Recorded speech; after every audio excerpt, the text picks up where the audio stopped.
Hello student,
कल 15 अगस्त होने के कारण वीडियो अपलोड नहीं कर पाए थे।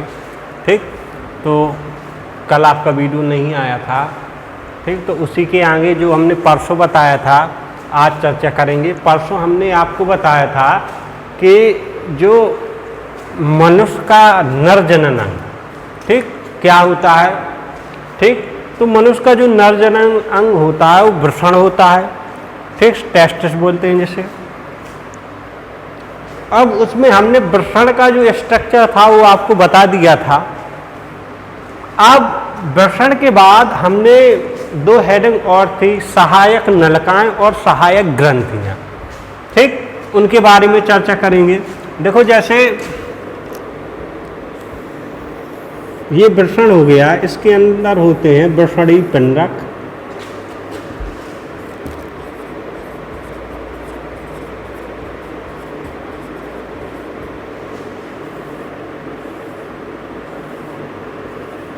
ये होती है शुक्रजन नलिका,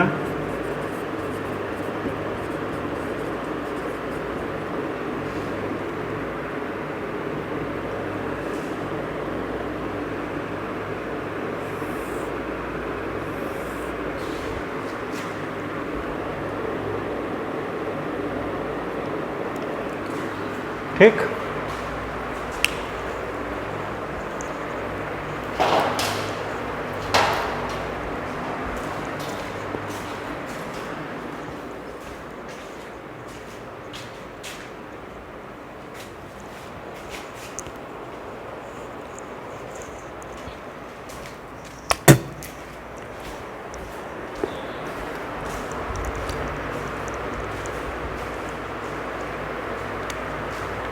ठीक, तो जब ये शुक्र जनक नलिका से शुक्राणु बनते हैं इसमें, ठीक, तो जैसे ही ये बाहर की ओर निकलती है तो बाहर एक हिस्सा होता है जिसे रिट टेस्टिस कहते हैं।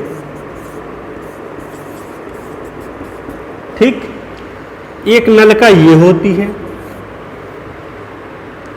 ठीक, जो रिट टेस्टिक होता है वो आगे चलकर एक नलिका में खुलता है। ठीक, जिसे शुक्रवाहिका कहते हैं। एक मिनट।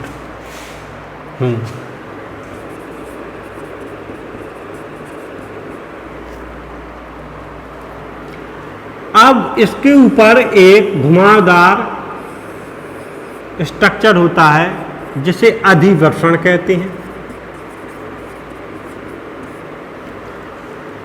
ये अधिवृषण आगे चलकर मूत्र मार्ग से मिलता है जिसे कहते हैं शुक्रवाहिनी। ठीक, तो 2, 3 और 4 मतलब 4 प्रकार की नलिकाएं पाई जाती हैं। एक तो रिट टेस्टिक, दूसरा शुक्रवाहिका, अधिवृषण और शुक्रवाहिनी, मतलब 4 प्रकार की नलिकाएं पाई जाती हैं। तो इन्हीं 4 प्रकार की नलिकाओं के बारे में हम चर्चा करेंगे। ठीक, तो आपको हेडिंग डालनी है सहायक नलिकाएं। कौन कौन सी सहायक नलिकाएं होती हैं जिससे जो नरयुग्मक है या शुक्राणु है वो मूत्रमार्ग तक जाते हैं। ठीक, तो नंबर 1 लिखो, writ testis. Number 1 writ testis.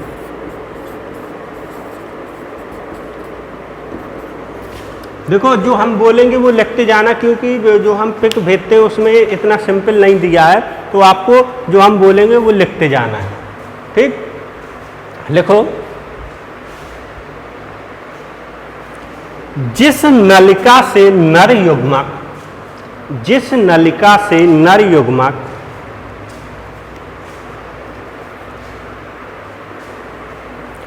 शुक्र जन नलिका से बाहर आता है, जिस नलिका से नर युग्मक शुक्र जन नलिका से बाहर आता है उसे रिटेस्टिस कहते हैं, उसे रिटेस्टिस कहते हैं। मतलब क्या होता है, जिस नलिका से नर युग्मक बाहर आता है और जिस नलिका में प्रवेश करता है उसे हम रिटेस्टिक कहते हैं। ठीक,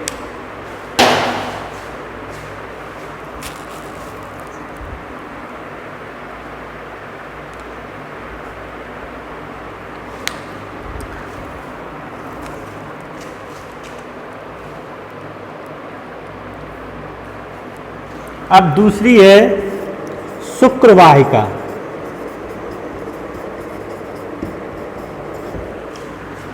ठीक, शुक्रवाहिका। अब शुक्रवाहिका क्या होती है, रिटेस्टिस आगे चलकर जिस नलिका में प्रवेश करती है उसे हम शुक्रवाहिका कहते हैं। इसमें लिखो,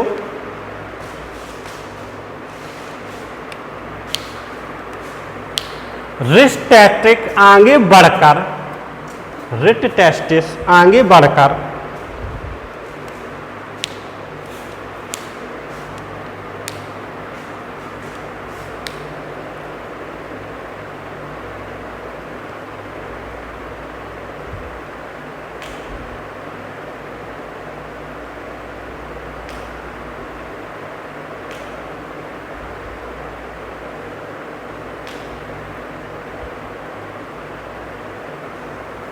रिटेस्टिस आगे बढ़कर एक अन्य नलिका में, एक अन्य नलिका में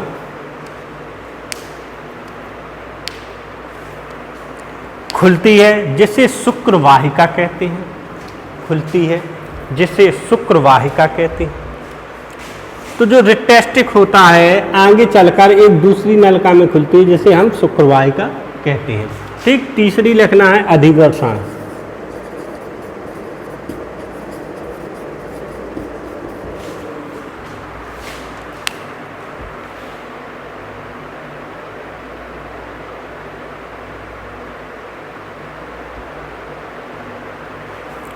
देखो, शुक्रवाहिका आगे चलकर जिस नलिका में खुलती है उसे अधिवर्षण कहते हैं। शुक्रवाहिका आगे बढ़कर जिस नलिका में खुलती है उसे अधिवर्षण कहते हैं।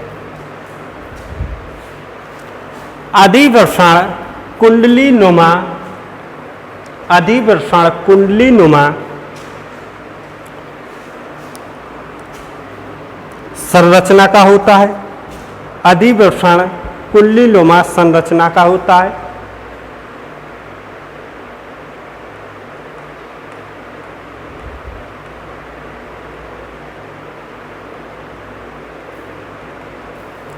अब लिखो शुक्रवाहिनी, चौथी है शुक्रवाहिनी।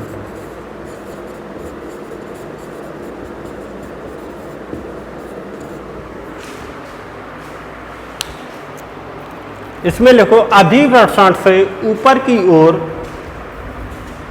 अधिवर्षण से ऊपर की ओर की नलिका शुक्रवाहिनी कहलाती है। अधिवर्षण से ऊपर की ओर की नलिका शुक्रवाहिनी कहलाती है, जो सीधे मूत्र मार्ग में खुलती है, जो सीधे मूत्र मार्ग में खुलती है।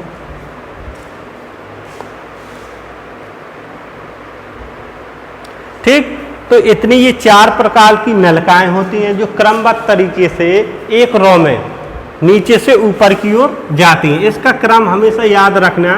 ठीक, पहले रिटेस्टिस, शुक्रवाहिका, अधिवर्षण और शुक्रवाहिनी एक रो में सीधा ऊपर की ओर जाती हैं, और जो शुक्रवाहिनी होती है वो सीधे मूत्रभाग में खुलती है।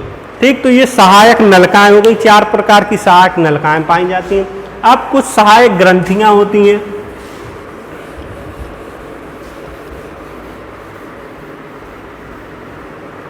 ठीक, तो हेडिंग डालेंगे सहायक ग्रंथियां।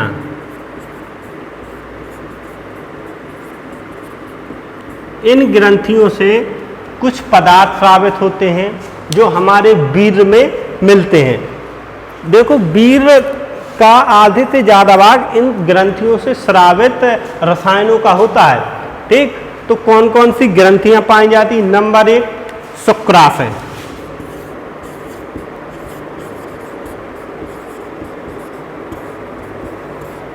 ठीक, एक शुक्राशय ग्रंथि होती है। तो शुक्राशय ग्रंथि में लिखना है, शुक्राशय एक ऐसी ग्रंथि है, शुक्राशय एक ऐसी ग्रंथि है जो जोड़े में पाई जाती है, मतलब डबल होती है, जो जोड़े में पाई जाती है।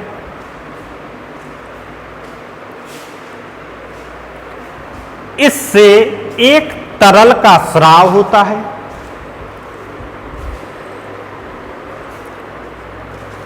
इससे एक तरल का स्राव होता है।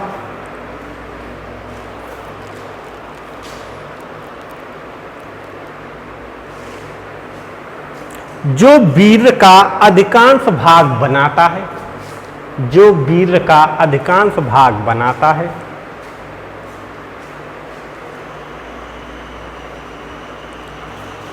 इस तरल में मुख्य रूप से, इस तरल में मुख्य रूप से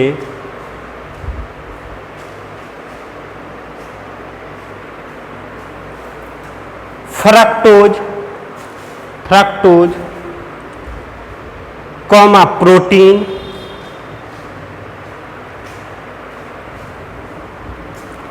फ्रक्टोज कॉमा प्रोटीन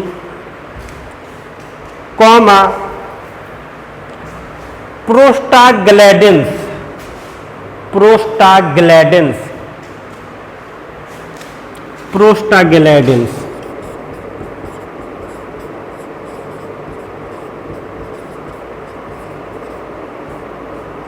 प्रोस्टाग्लैंडिन्स पाए जाते हैं।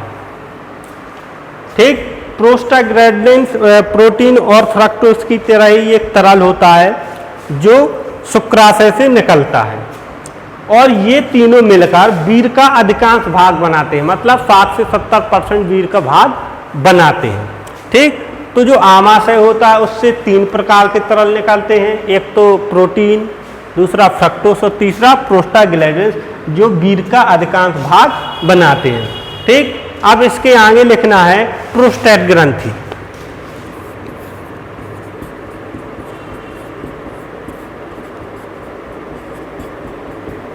प्रोस्टेट ग्रंथि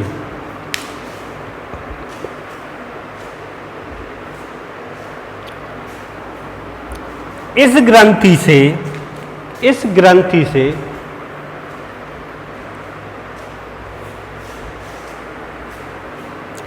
दूधिया क्षारीय तरल पदार्थ स्रावित होता है। दूधिया क्षारीय तरल पदार्थ स्रावित होता है। दूधिया क्षारीय तरल पदार्थ स्रावित होता है।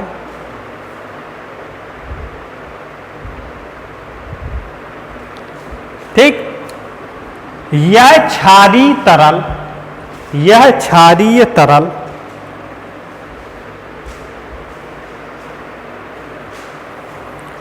मूत्र मार्ग में मूत्र से उत्पन्न, मूत्र मार्ग में मूत्र से उत्पन्न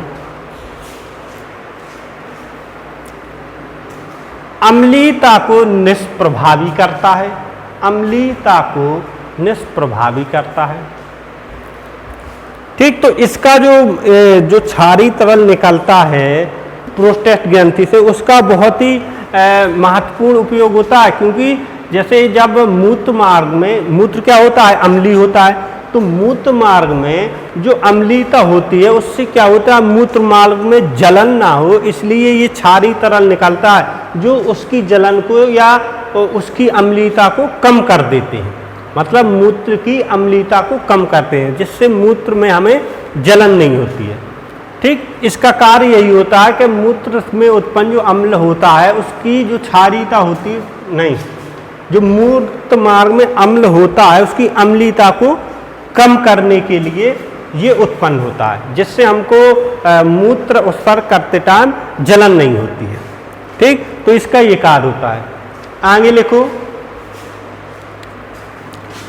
तीसरी, बल्बो यूरेथ्रल ग्रंथि।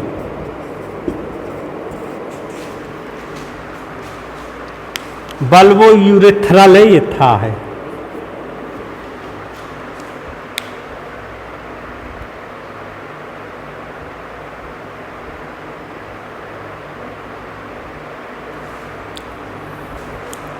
ठीक, बल्बो यूरेथ्रल ग्रंथि का कार्य ये होता है, जो वीर होता है वीर को चिकना और क्या जैसे ऑयली होता है, चिकना बनाए रखती है, वीर को गाढ़ा नहीं होने देती है और उसको चिकना बनाए रखती है, मतलब स्लेस ऑयली बनाए रखती है। ठीक, लिखो इसमें, यह ग्रंथि भी एक तरल पदार्थ का स्राव करती है। यह ग्रंथि भी एक तरल पदार्थ का स्राव करती है।